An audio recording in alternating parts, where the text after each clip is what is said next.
Hi, Scott Duncan here again for round two with the CEO of At-Home Eldercare, Gavin Densmore, and he's joining us. We're going to talk a little bit more about sort of the state of the industry in senior care, and we're going to start with a little history. Gavin, thanks for joining us again today. Well, Scott, good to be here again with you. Thank you for having me. So let's talk about the origins of senior care. Now, obviously, in the bad old days, people would, grandma and grandpa, mom and dad, everybody lived in the same house. It was like that scene in Willy Wonka where the two sets of grandparents are living or sleeping in the big bed, right? They're sleeping in the big bed in the front room. And it's evolved since then, but talk about the origins a little bit. It goes back to culturally and around the world, right? Not so much in America, but certainly in the Far East, many European countries, many of the Latin American countries, multi-generations of families live together. We saw it a little bit in the American history, where grandpa and grandma would come to live with you, right? Or you might move in with grandpa and grandma. But as time has gone on, that has certainly changed to the point now that the nuclear family, right, that we're kind of discussing, where everybody's living together, has started to break up and spread out. And when did it start to change? When sort of everybody had to leave the house to work? Yeah, so 60s, 70s, probably, certainly into the 80s, where women were getting back into the workforce. Good or bad, it was a change. It was good or bad, it was a change. And so now what we find is that the family, the nuclear family has broken up, right? Right. Kids are no longer living in the same house, certainly not, not even in the same town, not even the same state as their parents. People are more mobile. And so people started to hire help to come in. That was probably the first step. They started hiring help to come in and take care of family members they couldn't be there to take care of. Absolutely. Kind of like we saw back in the 70s and 80s and 90s with nannies taking care of the kids. Right. What we're now seeing is families are hiring caregivers, not nannies. We don't call them nannies. Yeah. We call them caregivers to come in and help their parents remain at home for as long as possible. Right, because aging in place is definitely an advantageous situation. Scott, no question. Aging in place is where it's at. Right. Mom and dad don't necessarily want to give up all of their possessions. Right. They don't want to downsize a 2,000 square foot house so they can live in a studio apartment. Some of the assisted living facilities. And some of the assisted living facilities or nursing homes. No. So the desire is to age in place. Right.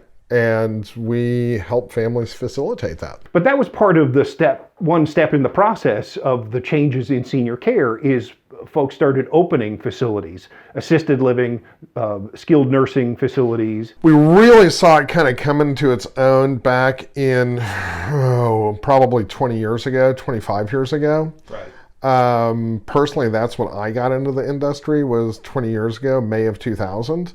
And at that point, there were 2 or 3 nationwide franchise organizations doing in-home senior care. Over the past 20 years, it has absolutely exploded. Right, and that was part of the process. Companies started forming as opposed to just going to an employment agency and hiring someone. I need someone to take care of grandma. There are companies that specialize in this sort of thing forming, then more government regulation and talk about that process. More government regulation, more oversight, right? Probably, I would speculate 35 out of the 50 states in the United States require some form of licensing of a home care agency. For the past 13 years, we've been honored and blessed to be able to teach for our licensing division here in North Carolina, right, the DHSR. So yes, whereas it started as kind of a small industry, it has grown and matured, and it has certainly followed and tracked along with the increase in the number of seniors out there, right? Over the past 20 years, we've seen an increase in individuals 65 and over. Now, there are 10,000 individuals a day turning 65 and are going to continue to do that for the next 20 years. And the people over 80, the group over 80 is getting much bigger. Oh, the group over 80 is getting much larger because they are living longer due to medical advances, correct? Sure. So, yeah, whereas it started out as a cottage industry, it has actually blossomed into a major industry. A major industry today. Yeah, senior care is a major impact in America today. There's also been a lot of research that says that aging in place, keeping people out of, and home care keeps people out of hospitals, prevents rehospitalizations if they're dealing with healthcare problems. And we're not talking about necessarily having to have full-blown, say, a certified nursing assistant, licensed caregiver, right. Even just having a companion. Hospitals absolutely hate readmission rates. And the reason is that Medicare will come back and say, you owe us the money from the first time the patient was in the hospital because they got readmitted. Hospitals don't want to see readmission rates. So what hospitals are doing is now they are encouraging, once they discharge an individual back home, they're encouraging the family members to get a home care business in there to help the patient so they don't get readmitted. And statistically, the odds go way up. If they've got somebody in the home with them, their readmission rates go way down. Sure. Obviously, recent events, the pandemic, has led to some exponential growth in home care for seniors. I don't know if it's exponential growth, but what I will say is that with 40% of the deaths from COVID coming out of nursing homes and assisted living facilities, and independent living facilities, that families are certainly thinking twice about putting mom and dad into a facility. In fact, a lot of families are trying to figure out how to get their family members out so they can bring them home. And at that point, either care for them or themselves, or maybe get some home care in to help out with them. So in the last couple of minutes we have here together, let's talk about the future.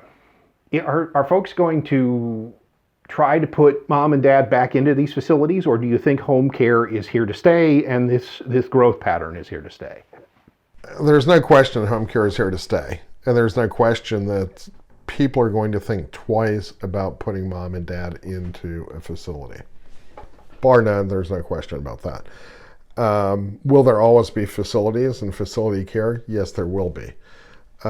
Primarily because mom or dad may need more help than what a home care agency can provide them. If they need skilled nursing care, then there really is nowhere else to put them other than to a skilled nursing facility. Absolutely. A nursing home. But I think that's the choice of last resort. Gavin, thank you again for your time today. And folks, if you would like to tap into Gavin's wealth and decades of experience and explore a franchise opportunity with at-home Eldercare, then look for our contact information at the end of the video. Gavin, thanks again for your time. Scott, it's always a pleasure to chat with you, and thanks for having me on today. Thanks for listening. Take care.